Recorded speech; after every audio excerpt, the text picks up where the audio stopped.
Welcome to the deep dive. Our mission here is pretty straightforward. We take these complex, pivotal moments in history, we sift through all the documents and the narratives that define them, and we deliver a thorough, clear understanding of the crucial details so you are immediately well informed. Today, we are undertaking a really critical examination of the Oklahoma City bombing. It's an event that still remains the single deadliest act of domestic terrorism in U.S. history. We're focusing squarely on the events of April 19, 1995. Right, and we've gathered just extensive sources covering everything from the perpetrators' planning, the profound human toll, to the massive federal investigation they called OKBOMB, and of course the lasting national policy changes that really reshaped American security. It's essential to start by just establishing the sheer scale of this catastrophe. Yeah. The truck bombing of the Alfred P. Murrah Federal Building resulted in 167 direct deaths. And one rescue worker killed indirectly, right? That's right, by falling debris. And beyond that, 684 people were injured. The blast was so severe, it instantly destroyed over a third of the 9-story structure, which led to its full demolition just over a month later. So we quickly jump into the who and the why. The perpetrators were Timothy McVeigh and his accomplice, Terry Nichols. These were anti-government extremists. And their primary stated motivation was retaliation for what they saw as government overreach. Specifically, the federal handling of the 1992 Ruby Ridge standoff and the violent conclusion of the 1993 Waco siege. They were also protesting the 1994 federal assault weapons ban. Exactly. And as we explain all this material, we just want to be clear that we're doing so with a deep respect for the gravity of these events. It's so important that the memory of the victims remains central to this entire discussion. Absolutely. So understanding that ideological root, that's really the first step in understanding the event itself. It is. Okay, so let's unpack the why. When we look at McVeigh and Nichols, we see their path to radicalization. It sort of began conventionally, really rooted in their military service. That's a crucial starting point. Timothy McVeigh, who was a decorated veteran of the Gulf War, and Terry Nichols, who had dropped out of college, they actually met during basic training at Fort Benning in 1988. And they later connected with Michael Fortia, another Army buddy. Yes, McVeigh's roommate. And what really bonded these men was a shared interest in survivalism. And increasingly, these deeply held anti-government and, extremist beliefs. The sources make it really clear that while they shared these general anti-government sentiments, it was two specific, very high-profile government confrontations that acted as the accelerants for their plan. Those were the crucial catalysts. You have, first, the 1992 Ruby Ridge standoff in Idaho, which involved the FBI and the family of Randy Weaver and resulted in the deaths of Weaver's wife and son. And second, and maybe even more influential for McVeigh, was the Waco siege. Absolutely. The 51-day Waco siege in Texas in 1993. That siege, which involved the ATF and the Branch Davidian compound, it concluded so tragically with the compound burning and the deaths of David Koresh and 75 others. And the impact of Waco on McVeigh seems particularly intense. I mean, he didn't just read about it in the news or see it on TV. No, his involvement was much more direct. He actually visited the Waco site in March of 1993 while the standoff was still actively underway. Wow. And then he returned again after the horrific fire had consumed the compound. These two events, Ruby Ridge and Waco, they absolutely solidified his perception that the federal government was an occupying military force, an evil empire, as he later described it. And you can see how this perception directly informed his choice of target, right? If federal agents were acting like soldiers, then a federal building was, in his logic, a strategic target. Precisely. McVeigh explicitly articulated that if federal agents were operating with military authority, wearing body armor, carrying military-grade weapons, deploying armored vehicles, then they were, in his mind, legitimate wartime targets. So an attack on a federal building like the Murrah Building was a legitimate strike against their command centers. That's how he saw it. He stated his goal was for the government to hurt like the people of Waco and Ruby Ridge had. What's often overlooked, though, is that the idea of a massive truck bomb was actually a pivot from his initial, more sort of personalized fantasy of violence. That is a very telling detail about his radical trajectory. His first concept, as it's documented in the sources, was a campaign of individual assassination.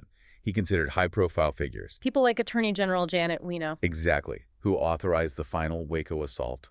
And also Lon Hornucci, the FBI sniper, who was involved in Ruby Ridge. So why abandon that idea of targeted violence for mass murder? He came to the conclusion that individualized attacks, while they might satisfy his immediate anger, they just wouldn't achieve the scale of political disruption he wanted. He felt those attacks would just be viewed as individual crimes. But a catastrophic bombing. A catastrophic bombing, he believed, would deliver a far more powerful and horrifying message, ensuring the nation could not ignore his anti-government protest. It was a very calculated decision to maximize shock and terror. The date he chose for the bombing, April 19, 1995, was clearly not random. It was a deliberate statement meant to connect his act to this anti-tyrannical and revolutionary history. The symbolism is so dense and specific. The most obvious link, of course, was the second anniversary of the catastrophic end of the Waco siege. Right. But beyond that, he was keenly aware that April 19th also marked the 220th anniversary of the battles of Lexington and Concord, the very beginning of the American Revolutionary War. McVeigh was consciously trying to frame himself not as a terrorist, but as a revolutionary soldier firing the first shot against a new tyranny. And there was also a darker, maybe less central connection to another extremist figure regarding that specific date. That's the unconfirmed yet important footnote involving Richard Snell. Snell was an Arkansas white supremacist affiliated with an anti-government group known as the Covenant, the Sword, and the Arm of the Lord. And Snell was due to be executed by the state of Arkansas on that same day, April 19th. Snell had previously predicted that a bombing would take place, specifically naming the Oklahoma City Federal Building as revenge for an IRS raid on his property. So while authorities didn't formally adopt that as the central motive, the timing was highly suggestive to people within those extremist circles. Exactly. The sources really reveal a mind attempting to build this whole tapestry of ideological justification for mass murder, drawing from multiple historical and extremist narratives. And this framework of justification is crucial to understanding how he moved from theory to action. For McVeigh, the date confirmed the necessity of the act. The next step was selecting the instrument and the specific target. And that transition from ideology to execution showcases a methodical, almost industrial level of planning.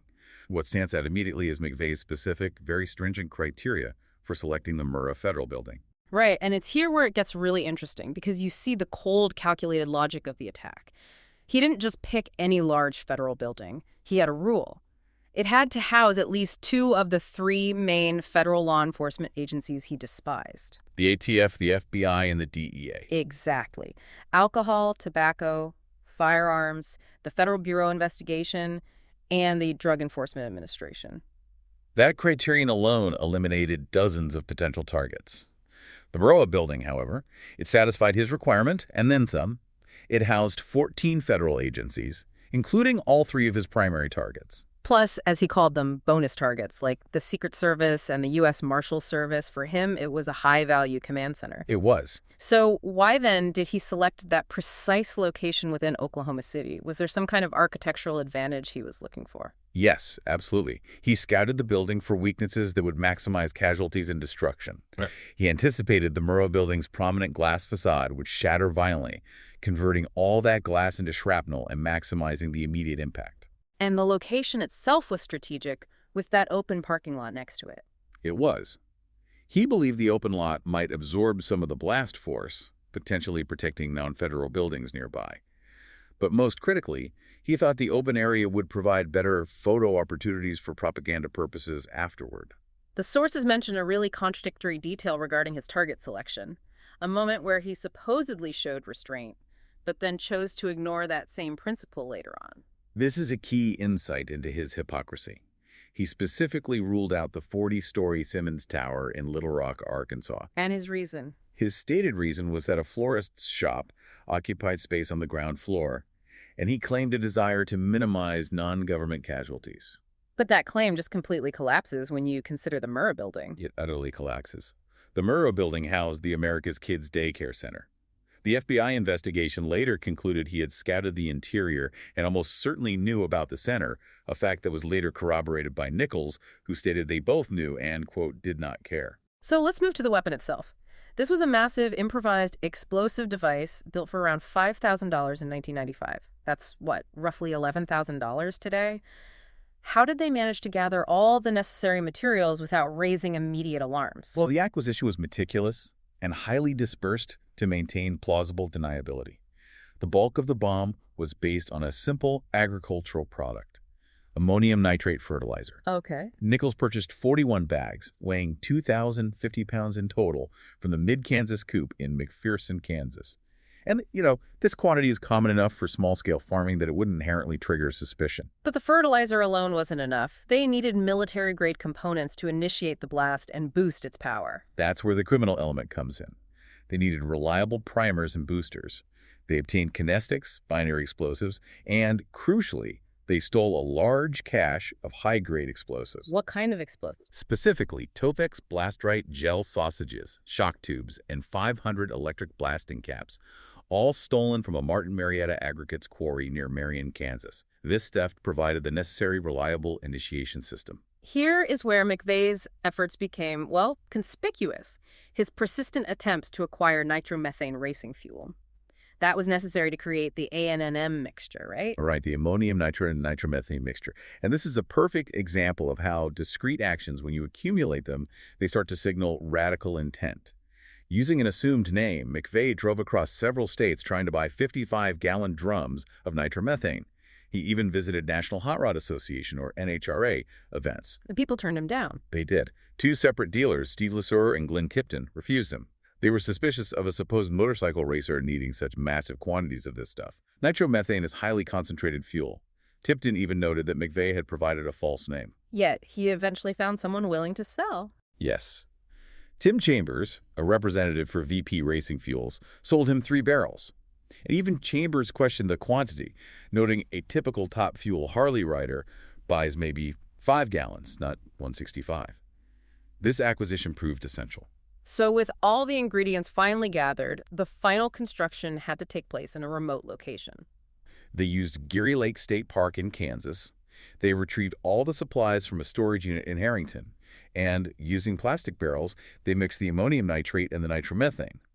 The final improvised explosive device, including the weight of the barrels and all the internal components, totaled about 7,000 pounds. Now let's discuss the engineering McVeigh used to maximize the directional damage. He turned a simple truck bomb into something far more lethal. He deliberately constructed what's known as a shaped charge inside the Ryder truck. He arranged the barrels in a backwards J-shape, specifically designed to direct the blast force laterally toward the north side of the Murrah Building. The same side where the daycare center was located? The very same side. And to further enhance this directionality, he tamped the aluminum side panel of the truck with bags of leftover fertilizer. And what about the addition of metal cylinders? This seems like a detail designed purely to increase the lethality. That's exactly right. McVeigh added metal cylinders of acetylene, a highly flammable gas, typically used for welding inside many of the ANNM barrels. These cylinders serve 2 purposes.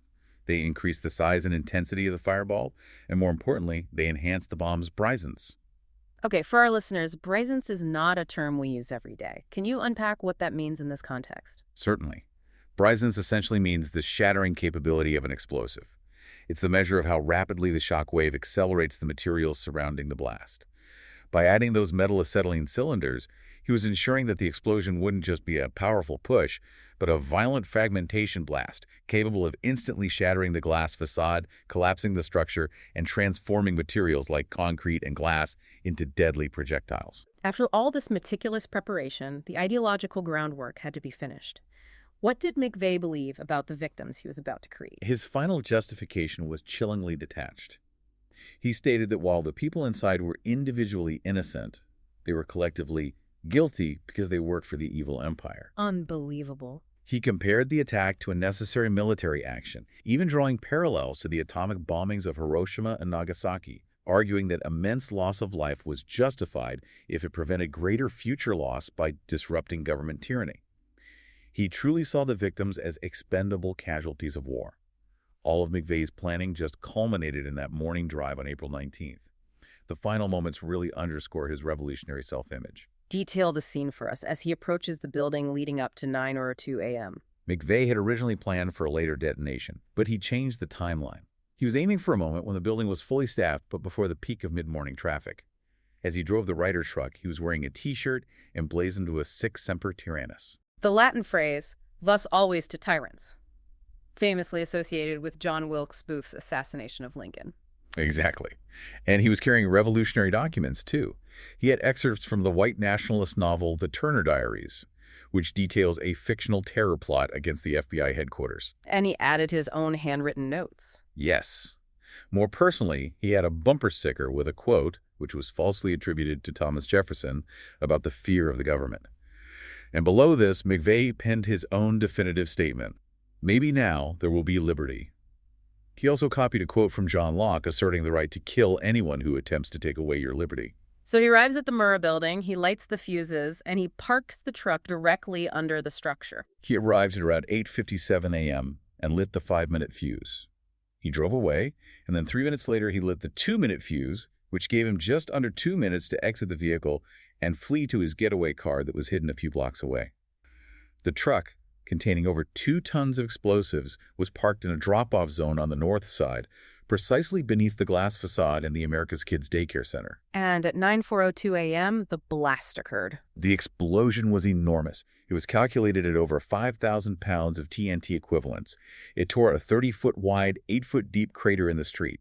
The sonic boom was heard 55 miles away, and seismometers registered the blast at approximately 3.0 on the Richter scale. The sources describe a remarkably fast structural failure, making the collapse catastrophic in its speed. The entire collapse of the northern half of the building happened in roughly 7 seconds. The key was the immediate destruction of structural column G20 by that shaped charge. That single column's failure initiated what's called a progressive collapse. So the shockwave blew out the facade. The entire glass facade, yes.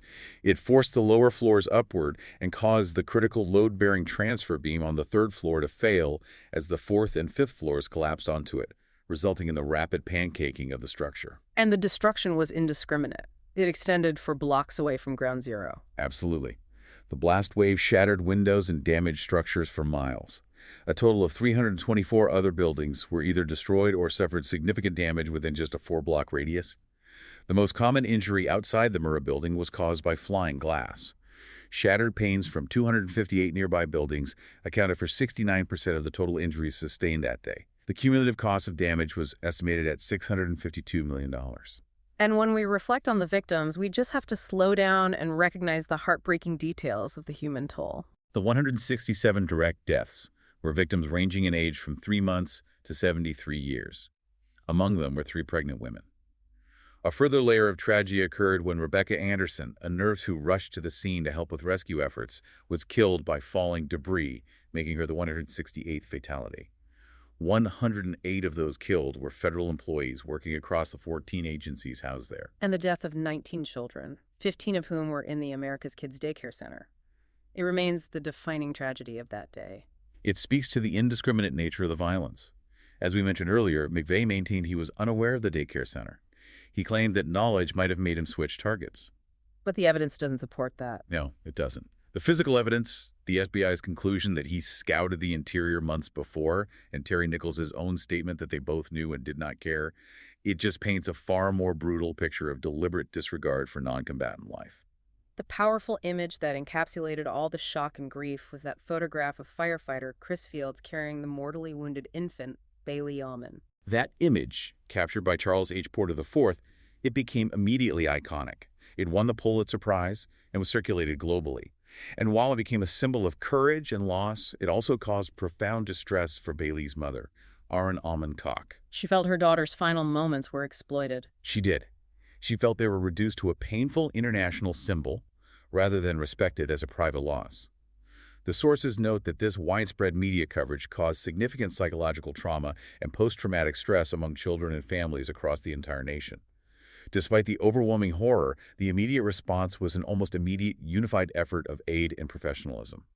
The first 911 calls came in literally seconds after 9:02 a.m., and emergency services were already rushing toward the sound of the blast. The scale of the response effort in just those first few hours was immense. It was a monumental mobilization. Over 1,800 people participated in the initial wave of response.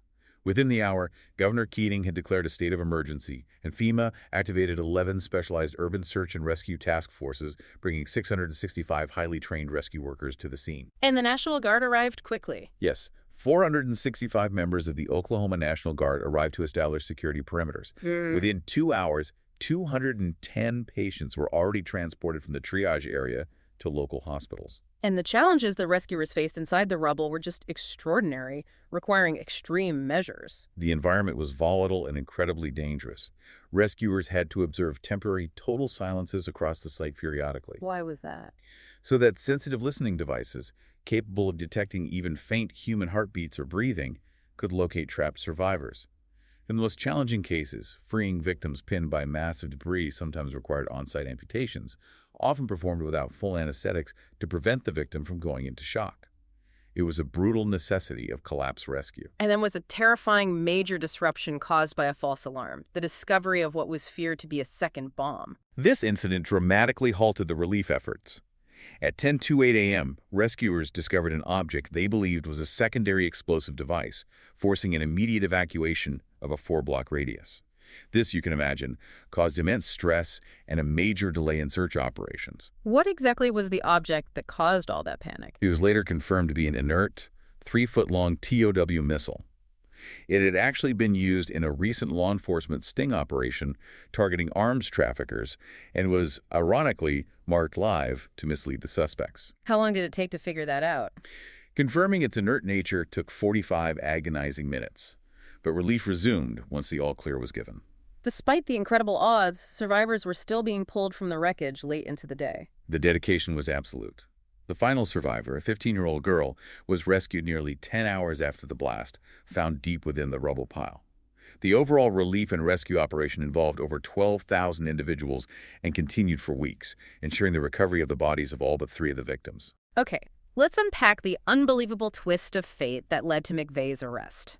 A man who planned a national catastrophe for months was caught within 90 minutes for a trivial traffic violation. The element of luck here is just astonishing. McVeigh was pulled over near Perry, Oklahoma, by State Trooper Charlie Hanger because his yellow 1977 Mercury Marquis sedan was missing a license plate. That's it, a missing license plate. That's it. And he was immediately arrested because during the stop, Hanger found a pistol concealed under McVeigh's jacket, which constituted illegal weapons possession. So he wasn't arrested for the bombing, but for a gun charge, and he gave a fake address to boot. That's right. He provided the fake address of his accomplice, Terry Nichols' brother's house up in Michigan. But the critical piece of evidence wasn't the gun or the fake address. It was discovered after McVeigh was booked. Trooper Hanger, searching his patrol car, found a business card McVeigh had cleverly concealed after being handcuffed. And what was on it? On the back, McVeigh had written, "TNT at $5 a stick. Need more." This small clue became vital forensic evidence of his activities. Meanwhile, the federal investigation was racing to identify the vehicle used in the attack.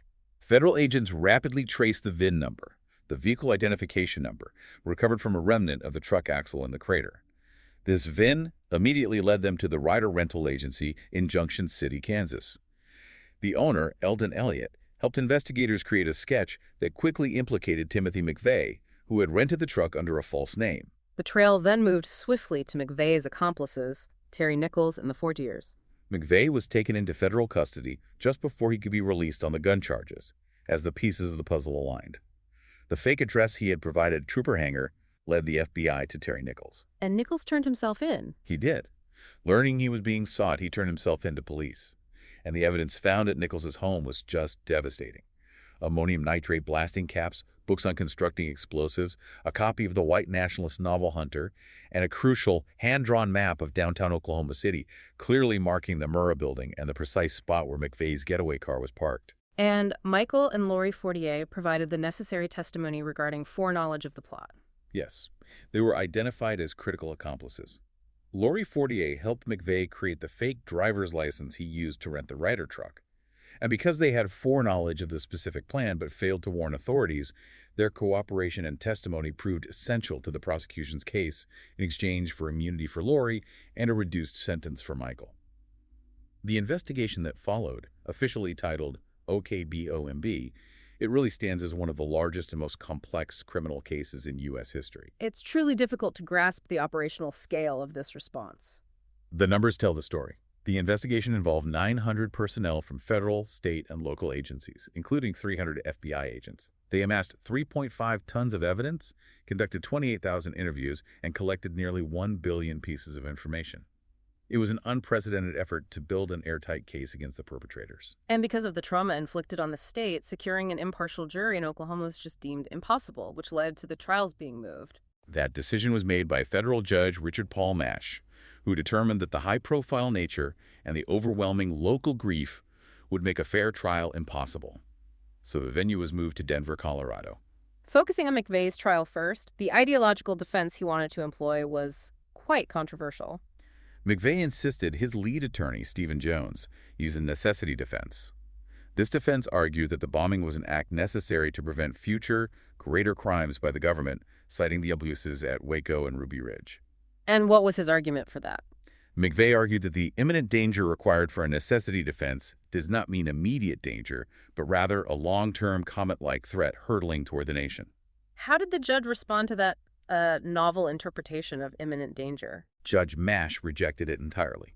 Legally, imminent danger is very narrowly defined as a threat that is immediate and unavoidable, leaving no alternative but criminal action to prevent it. Mash ruled that the threat McVeigh cited was speculative, long-term, and allowed ample time for peaceful political and legal avenues of protest, thus precluding the use of the necessity defense. The judge also ruled against some other defense tactics. Yes, he ruled against allowing McVeigh's defense to present evidence suggesting he was merely a designated patsy in a broader conspiracy, calling such claims too insubstantial for the jury to consider.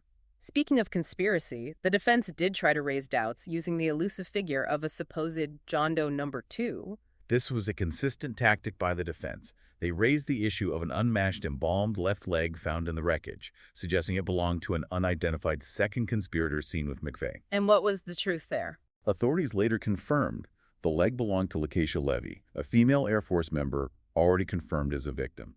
Despite this clarification, the controversy over John Doe number 2 persisted for a long time in anti-government circles. McVeigh was eventually convicted and sentenced to death. After 23 hours of deliberation, the jury found McVeigh guilty on 11 counts, and he was sentenced to death.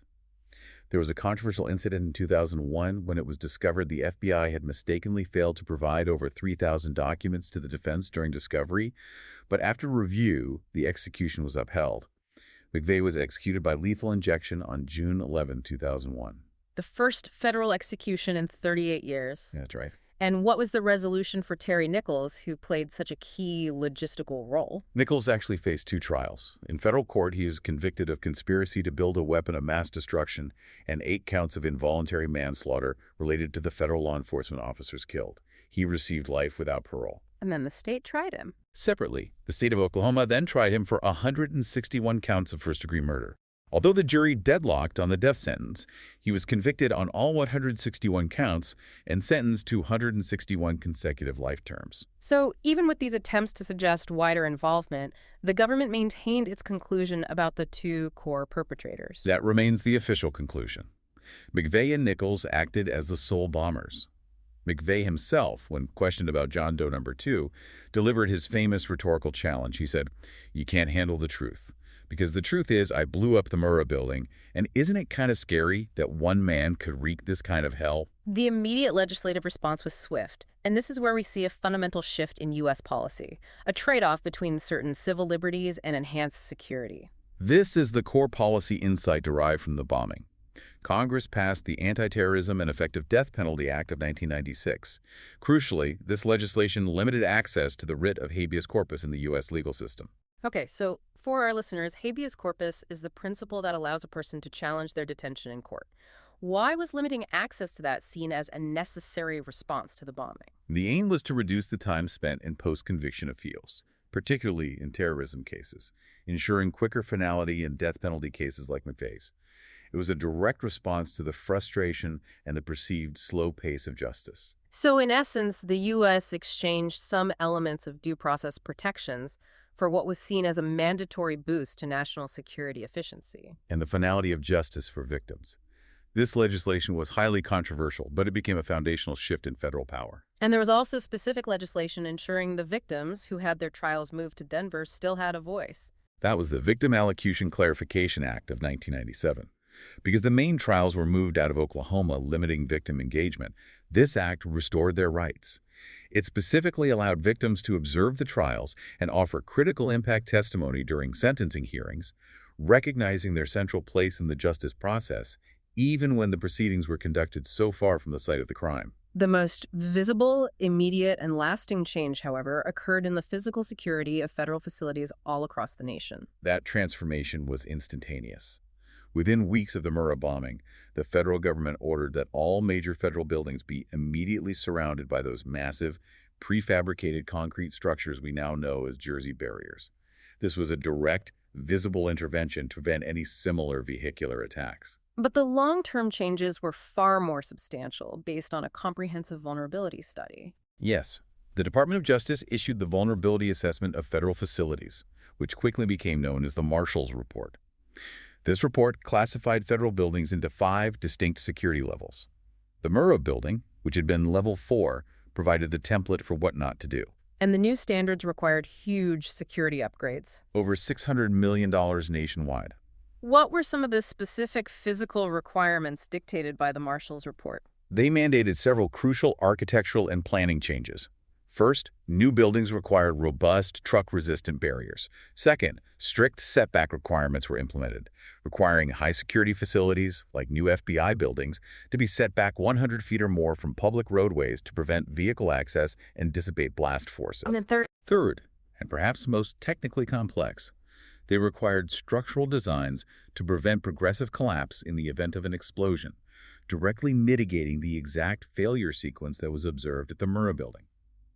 Beyond law and architecture, the material we reviewed shows that the bombing prompted fundamental changes in several specific American industries linked directly to the bomb's components. Right. It certainly changed how explosives were regulated and traceable. Absolutely. The bombing led to legislation requiring chemical taggants, these are traceable, inert compounds, to be incorporated into commercial explosives like dynamite. This was intended to allow law enforcement to trace a bomb back to its manufacturer and place of sale. And on the fertilizer side, there was a major push for stricter controls on ammonium nitrate sales. There was. Federal regulation proved difficult, but industry and some states responded. There have been ongoing calls to require identification for all purchases of ammonium nitrate. While only Nevada and South Carolina mandated purchaser identification by the mid-2000s, private industry stepped in. Like Honeywell. Right, Honeywell, for instance, developed a non-detonating nitrogen fertilizer, Sulfen-26, specifically designed with the assistance of the Department of Homeland Security, offering farmers a safer, non-explosive alternative for agricultural use. And even the high-speed world of professional motorsports, which had nothing to do with terrorism, was forced to adjust because McVeigh used that nitromethane racing fuel. The National Hot Rod Association, the NHRA, had to implement dramatically tighter controls. Previously, racers could purchase nitromethane in large barrels. Now, the NHRA limits purchases to 400 pounds per competitor, and the fuel must be stored at the series official supplier, with every single purchase meticulously logged. And they have to submit paperwork to Homeland Security. Exactly. Competitors have to submit a specialized top-screen questionnaire to the Department of Homeland Security before they can even access the fuel. It's a very unusual but necessary legacy of the bombing. Shifting to memory, the sources highlight that for years the event wasn't really fully integrated into Oklahoma's education system. That was a significant omission, noted by historians and victims' families. For a decade following the attack, the bombing was often covered only briefly in state history classes. The sources show that in 2010, Governor Brad Henry signed House Bill 2750, making the Oklahoma City bombing a mandatory part of the curriculum for Oklahoma, U.S., and world history classes. The goal was clearly stated: to make sure that the generation that came of age without personal memory of the event would fully grasp its historical and cultural significance. Exactly. And the most powerful and enduring expression of this memory is the Oklahoma City National Memorial. The memorial, dedicated on the 5th anniversary in 2000, is just a masterful exercise in symbolic design. It serves as both a resting place and a catalyst for reflection. It's anchored by the reflecting pool, which runs between 2 massive structures known as the Gates of Time. And the times inscribed on those gates are absolutely central to the story. They are. The East Gate is inscribed with 9.01, representing the last moment of peace and innocence before the blast. The West Gate is inscribed with 9.03, marking the moment the community began to heal and respond. The moments are separated by the reflecting pool, acknowledging that chasm of time and experience created by the blast at 9:02 a.m. And the field of empty chairs is perhaps the most evocative symbol of the human toll. It is a stark, powerful reminder. The field features 168 custom-designed bronze and stone chairs, one for each person lost, arranged based on the floor of the Murrah Building where they died. And the children's seats are smaller. They are noticeably smaller, explicitly symbolizing the empty chairs at the dinner tables of the victims' families. It transforms a number into a physical, relatable absence. And the power of resilience is captured by the survivor tree. This is a 90-year-old American elm that was part of the original landscaping and miraculously withstood the blast and the subsequent fires.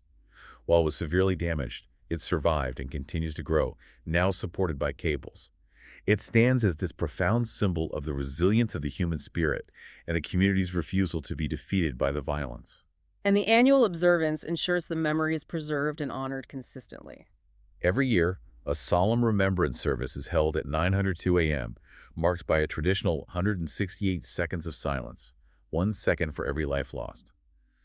During this service, the names of the victims are traditionally read aloud by children, a powerful symbolic passing of the torch of memory to the next generation of Oklahoma City residents. We have thoroughly traced the timeline from McVeigh's radical ideological foundation through the meticulous, calculated execution of the bombing, and finally to the immense policy and cultural consequences that rippled across America. It fundamentally changed how the U.S. government views and prepares for domestic threats. It is so critical when discussing these deep motivations to remember the perpetrator's own interpretation of his success, as it's reported in the sources. McVeigh genuinely believed that his act had a positive impact on the government's approach to standoffs. He did. He cited the peaceful resolution of the Montana-Freeman standoff in 1996 and the settlement that was reached with Randy Weaver as evidence of the government changing its heavy-handed tactics in direct response to his act of violence. So he viewed the attack as drawing a line that forced a policy change. He argued that he had successfully blooded the bully's nose, stating that once the government, the aggressor in his view, knows he's going to be punched again, he's not coming back around. This rationale provides a really disturbing insight into the self-justification used by domestic terrorists, comparing calculated mass murder to a necessary military intervention. This meticulous attention to detail in the planning documents contrasted so sharply with the horrifying, indiscriminate loss of life, it forces us to confront the core challenge of security and intelligence. The question for you to consider, based on the material detailing the logistics of this event, is this. The act of radicalization is often hidden, but the physical preparation requires observable actions. How should a society that values free expression and assembly and relies on open commerce respond proactively to radicalization when the physical evidence of preparation buying fertilizer, legally renting a truck, stealing explosives, purchasing racing fuel, all exactly like legitimate, discrete purchases and movements that are part of daily life? The complexity of identifying hostile intent in a free society, where the tools of destruction are often mundane materials, that remains the ultimate security challenge generated by the knowledge we have gained from the events of April 19, 1995.